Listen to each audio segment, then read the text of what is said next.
The night everything ended began quietly, too quietly. I came home early because the client dinner had been canceled last minute. I remember thinking Daniel would be surprised, maybe even happy. We hadn't spent real time together in weeks. Work, stress, distance, they had slowly wrapped around our marriage like invisible vines. I unlocked the front door and stepped inside. No television, no music, just silence, but it wasn't the peaceful kind. It felt hidden. I placed my purse on the table and called out, "Daniel." No answer. Then I heard it, a soft laugh, a woman's laugh. It floated down the hallway like perfume in the air, gentle, intimate, wrong. My heart didn't race at first. It stalled, as if my body refused to process what my ears had heard. I stood still, listening. Another whisper, then his voice, low, tender, the voice he used when he wanted something. Each step toward the stairs felt heavier than the last. My heels clicked against the floor, but I barely heard them over the pounding in my ears. I told myself it wasn't what I thought.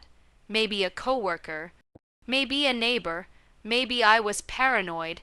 The bedroom door upstairs was slightly open, just enough. Through that narrow gap, I saw my husband sitting on the edge of our bed, and beside him, no, leaning into him, was a woman I had never seen before. She was visibly pregnant, very pregnant. His hand rested on her stomach, gently, protectively, like he belonged there. Soon, she whispered, her voice trembling with excitement, "We won't have to hide anymore." Hide. The words sliced deeper than anything else. Daniel smiled, not the polite smile he gave strangers, the real one, the one that used to be mine. He leaned forward and kissed her forehead softly. I felt something inside me collapse. 10 years of anniversaries, holidays, shared dreams, and here he was, building a second family in the same house I paid for. The strange part, I didn't scream. I didn't burst through the door. I didn't cry. Instead, I stepped back quietly, because in that moment, clarity replaced heartbreak. If I walked in now, I would be the emotional wife. If I stayed silent, I would be the woman in control. I turned around and walked down the stairs, each step steadier than the last. By the time I reached the kitchen, my hands had stopped shaking. I picked up my phone, and instead of calling my best friend, I called a lawyer. Because if Daniel thought he was about to start a new life, he had no idea how expensive it was going to be. For 48 hours after I saw them, I said nothing, not a word. Daniel came downstairs that night pretending everything was normal. He kissed my cheek, asked about my day, complained about traffic. I smiled. I even asked if he was tired. He said yes. The audacity almost impressed me. The next morning, I woke up early and made his favorite breakfast, cinnamon French toast with extra syrup. He looked surprised. "What's the occasion?" he asked. "No occasion." I said lightly, "Just felt like it." He studied me carefully, searching for cracks, but I gave him none. If he wanted a performance, I would give him one worthy of applause. While he was in the shower, I opened his laptop. He had grown careless. There were bank transfers I didn't recognize, rental payments to an apartment across town, medical charges labeled under a woman's name, Melissa Grant. 7 months of payments, 7 months of lies. I didn't cry when I saw the numbers. I took pictures, screenshots, forwarded everything to a secure email. By noon, I was sitting across from a divorce attorney in a quiet office downtown. "Are you certain?" he asked gently. "Yes." I replied calmly. I caught him with her. "She's pregnant." He folded his hands. "Do you have proof of financial misconduct?" I slid my phone across the desk. His eyebrows lifted slightly as he scrolled. "Your house," he asked, "in my name, purchased before marriage. The business started with my inheritance. He manages it, but the capital is mine." He leaned back slowly, impressed. "And the vehicles, under my credit. For the first time since that night, I felt something close to power. Daniel had charm. I had documentation. We filed that afternoon. The lawyer advised me not to confront him yet. Let him be served, he said. The shock will work in your favor. 2 days later, Daniel was handed divorce papers at his office. He came home early, furious. What is this? He demanded, throwing the envelope onto the kitchen counter. I sipped my tea before answering. That, I said evenly, is the consequence of your choices. His face turned pale. You're overreacting. We can talk about this. Oh, we are talking. I replied calmly. Just legally. You're going to ruin me. I finally looked up at him. No, Daniel. I said softly, you ruined yourself.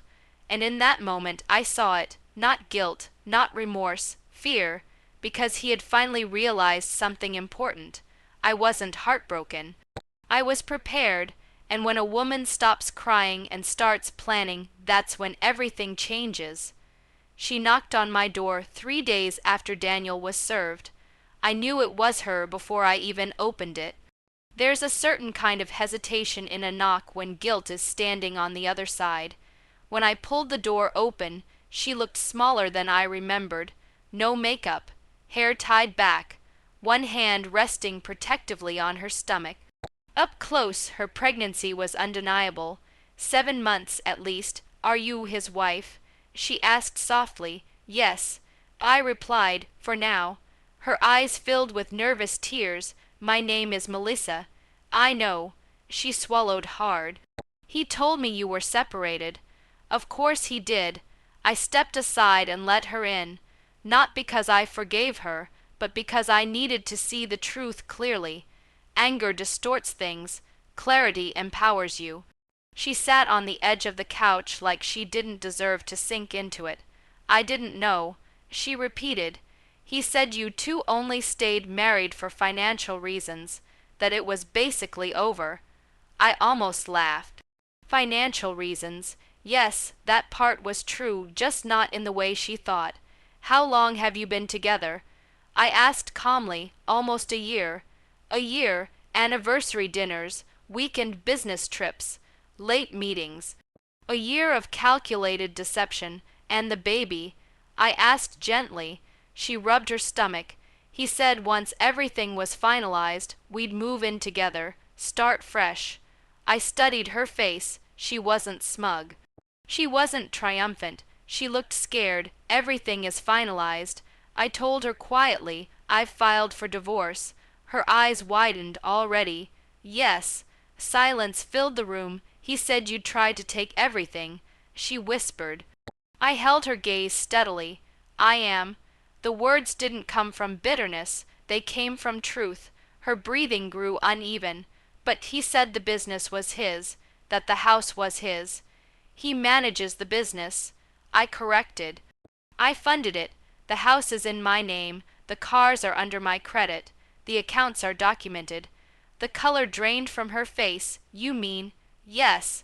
I said calmly. When this is over, Daniel will walk away with very little. She looked down at her stomach, panic slowly replacing hope. A man promising luxury is attractive. A man drowning in debt is not. I didn't mean for this to happen. She whispered, I believe you. I replied honestly, but you chose a married man, and now you're choosing the father of your child. She stood slowly, uncertainty heavy in her posture. As she reached the door, she paused. Does he know you know about me? I smiled faintly. He knows I know enough. When she left, I didn't feel victorious. I felt steady, because for the first time since that night, I understood something clearly. I wasn't fighting her. I was dismantling him. And sometimes the sweetest revenge isn't destroying the other woman. It's letting her see exactly what she signed up for. The court date arrived faster than Daniel expected. He walked in that morning with his usual air of confidence, but it wavered slightly when he saw the mountain of evidence laid out on the table. The financial records, the bank statements, the rental payments, even emails discussing Melissa's apartment, Every detail was documented, undeniable. He tried to bargain first. "Let's settle this privately," he whispered, cornering me in the hallway before the judge entered. His eyes, once so commanding, now looked desperate. "We can work this out. You don't have to humiliate me in court." I shook my head slowly, calmly, deliberately. "You made your choice." I replied softly. "Now it's time I make mine." Inside the courtroom, the lawyer presented everything with surgical precision. There were no dramatics, no shouting, just the cold, undeniable truth of numbers and dates and signatures. Daniel's face slowly drained of color as he realized the depth of his mistakes. When the judge asked if we were ready to sign the settlement, he stammered, I need a moment." I followed him into a small room nearby. "Please," he pleaded, "I can fix this. You don't need to take everything." I looked at him steadily, seeing the man I had once loved in those eyes, the same eyes that had smiled at me in the dark, that had whispered promises I had believed with all my heart. "You made a choice," I said. "You chose her, you chose deception. I chose myself." He swallowed hard. The tremor in his hands betrayed his fear. The papers were laid out in front of him.